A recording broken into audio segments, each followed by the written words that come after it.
చేస్తే శాంతియుతంగా ఉంటాము, మంచి చేస్తే అందరికీ కూడా నిలబడతాము. ఆవిడ ముఖం చూడండి, అమ్మవారికి ఎలా ఉంటుంది, ప్రసన్నంగా నవ్వుతూ ఎంతో ఆప్యాయంగా నీకు నేనున్నాను అన్న ధైర్యాన్ని ఇస్తూ నవ్వుతూ తల్లి దగ్గరకు ఎంత ఆప్యాయంగా ఉంటామో ఆ విధంగా ఉంటుంది. అలాగే మన జోలికి ఎవరన్నా వచ్చినా, మన ధర్మానికి ఎవరన్నా కీడు చేద్దామని చూసినా, మన పిల్లలకి ఎవరన్నా కీడు చేద్దామని చూసినా, మన దేశానికి ఎవరన్నా కీడు చేద్దామని చూసినా మనం ఎలా ఉండాలి అన్నది ఆ సింహాన్ని చూస్తే తెలుస్తుంది. ఎలా ఉంది సింహం? దగ్గరకు నాగరాజుగా సింహం మనం చూస్తే భయపడిపోవాలి. మనకి హాని చేయాలంటే మనం రెండు రూపాల్లోనూ మనం ఉండాలి.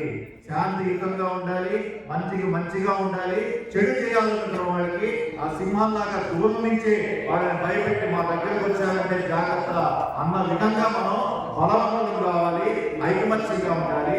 అప్పుడు మన ధర్మము దేశము కూడా వేల సంవత్సరాలు ఇలాగే వెలుగుతూ ఉంటుంది. ప్రపంచానికి జ్ఞానాన్ని ప్రసాదిస్తూ ఉంటుంది. ప్రపంచంలో అందరిలో అగ్రగణ్యులు ఉన్నాయి. విశ్వ గురువుగా మారడానికి అవకాశం ఉంటుంది. ఈ అవకాశం ఇచ్చిన నాకు అందరికీ కూడా చాలా ధన్యవాదాలు. అలాగే పవన్ గారు చాలా చక్కగా పూర్తి చేయించారు.